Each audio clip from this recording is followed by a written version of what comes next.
Hello and welcome to ScrapbookingStation.com. I've got two one-page layout designs to share with you today. They're both grunge, so I'm going to put the camera over my shoulder and we'll get started. Okay, I'm starting off this video with this layout, and so my subscribers recognize that this is from my ink blot technique. So I've got some metallics, some blacks onto a Riding Hood red cardstock.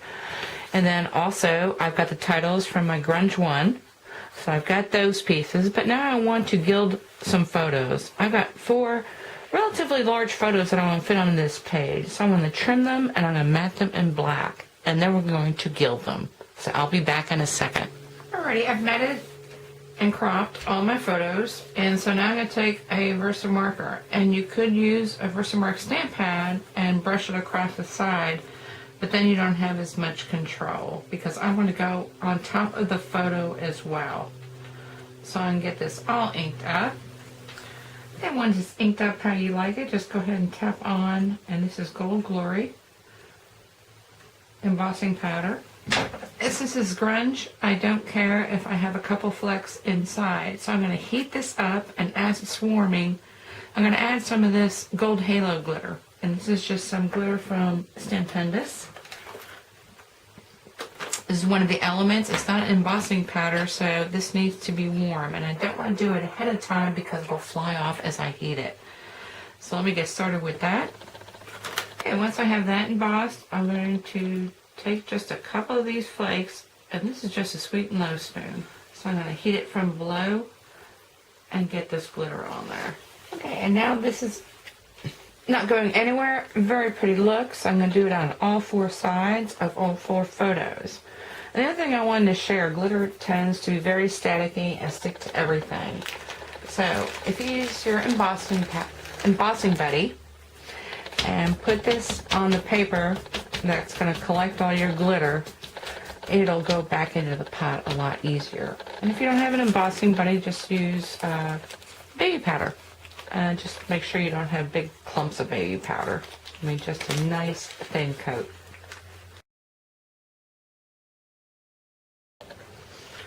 Okay, I finished off gilding all my photographs, and now I want to work on the backdrop for my layout. And just a word, if you've got powders that emboss and things that aren't embossable, keep them separate. In Grunge 2, I combine them, but they're all embossing powders. Anyway, I plan to do a whole video on embossing mixtures. But for now, I've got this piece of netting, and this is actually an onion bag. So I'm going to try and size it, and then be back with how I attach it to the back panel. Okay, so my backdrop is on there. Again, my onion bag, and I've chosen to double up a little bit, twist a little bit until I get the rest of my elements on. And I'm using staples. Right now they're silver, but I've got this great black Sharpie marker that'll color those up. The other thing I'm going to look at is trying to attach some of these elements, at least with the illusion that they're not glued onto the page.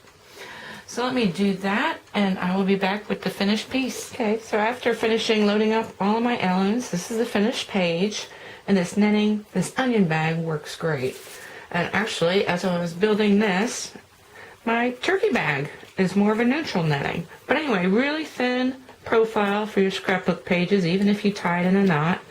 As far as materials, you know, you've got the plastic, you've got the cardstock. I've added some glimmer brads, and of course colored in my staples, and I just wanted to do a little aside because I added the tips and tricks. As far as the glimmer brads, even if you have plain brads, you can make this yourself. And so in my tips and tricks, I talk about getting neutral buttons, whether they're cloth or whether they're plastic or whether they're metallic, and then just coloring them in to meet your needs for your project. Anyway, check that out at my website. And then the last other element I added was some stitching. So I actually just took a needle, and this is some embroidery thread, which my mom happened to send me because I'm doing some stockings. Anyway, looks really good. So lots of different materials, several different textures, and now we're ready to move on to the second layout. And so this is going to be inspired from one of the cards I made in my Wetland series. So we're going to be doing some strip piecing. And I will set up for that and be back. Okay, here's going to be my focal photograph, and you always want to start with some sort of plan. So this is what's going to get sliced up. Of course, I don't want to slice across my face or Spuddy's, which means I'm going to have about a 1.5 inch section right here, and the rest of it's going to be stripped. Now I just cut these just to see how this was all going to come together, and so I think the 1/2 inch cuts would be too much, so I'm going to use 3/8. And rather than tear my photo on the edge, I'm actually going to back it first. This is a piece of Lost Lagoon, which is going to get smudged up. I very possibly am also going to put some metallic in here. So I've got a piece of copper that's going to help make up these strips. And then for back behind it, the second layer that's actually going to get woven, I'm going to use the black. Now when I made this card, I actually put together or glued together a couple layers of cardstock. I just got a heavier cardboard that I'm cutting to strip that's going to lift the whole thing up. I'll take photos as I go, and we'll be back with the finished focal image.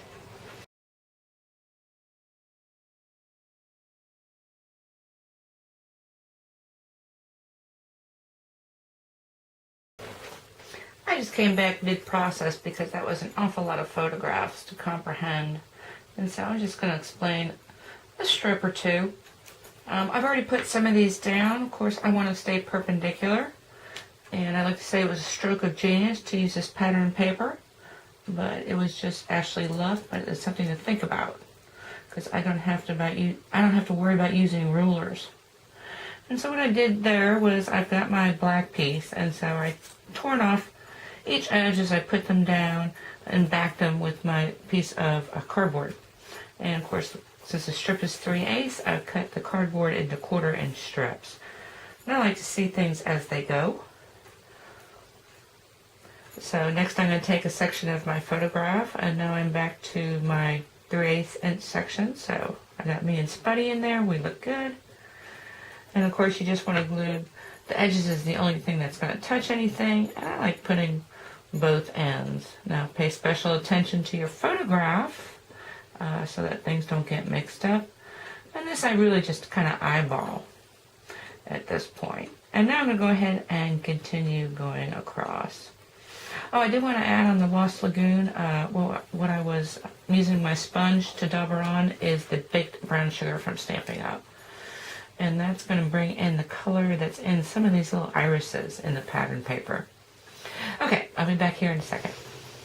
Okay, so once I had all the strips on there, all I did was take my jute and go in and out, in and out. Sometimes I went all the way across, sometimes I didn't, sometimes I wrapped around a single strip.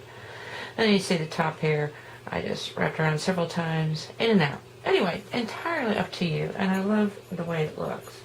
Now, let me give credit to this paper. This is actually dark green paper from hot off the press, and it's double-sided, and it's got all kinds of depth. So any of these sheets would have really worked. And here's the rest of that pack. And what I'm going to try and do now is I've got 4 little photos, because to me this is actually my title page, and the first thing I did to get started after everyone left was clean up. And these are just little photos. And it's kind of an inside joke because none of my surfaces are ever empty, except for maybe this one time a year. What comes with this, or not what comes with this is actually a free download from anywhere, for anybody. So if you go on Paper Wishes, you look up, shop for Darkroom paper pack, read the description, and down at the bottom, there are these tags. So I'm going to try and use those tags, all different ones. So they kind of go together, they kind of don't. Size them to fit these little photos. And then the other thing I want to do is I've got to put in my copper embossing paste. So I've got a template that'll work around a flash of a camera. Plan to put in some letters in here saying snap, and even possibly use another template to throw some more copper in here. Maybe these bubbles. So something a little different. But I've got circles, so I can go with circles. Of course, a camera flash would be great, and the labels. So let me see what I can put together, and we'll come back and talk to the finished layout. I think next time I do one of these, I'm talk a little bit less about the plan. But I'm going to start off in this corner with what I did stick to, and that is using the camera tag from that sheet of tags, only I enlarged it before printing it out. And so I've got that back behind my embossing paste flash. So all that worked out well. I ended up using circle framelits to create a lens, which introduced some acetate to my page. And let me just bend that back so you can see. So I've got a ring for the lens and then acetate in the center. So that worked out good. But once I introduced acetate, I wanted to balance it down at the bottom. So let's go ahead and move to that, because my little pictures I ended up putting in some film strip die cuts. So I used another of my pattern papers, and then before putting in the actual little 4 photographs, I went ahead and covered it with a thin acetate as well. And let me just move this around a little bit so you can kind of see the flash. Another tag I use for my journaling, so introduce this down here, and you can see where all my pieces are kind of all coming off the page, so a little bit of balance there. Then lastly, my title is Oh Snap, and so I took this little small stamp, and it's a camera small stamp, and it looks just like the camera tag. It's a little bit smaller, and then just inked it on a pattern paper with my Blue Lagoon. And then I took my snap and heat embossed it with a black embossing powder. Of course, O is just cardstock.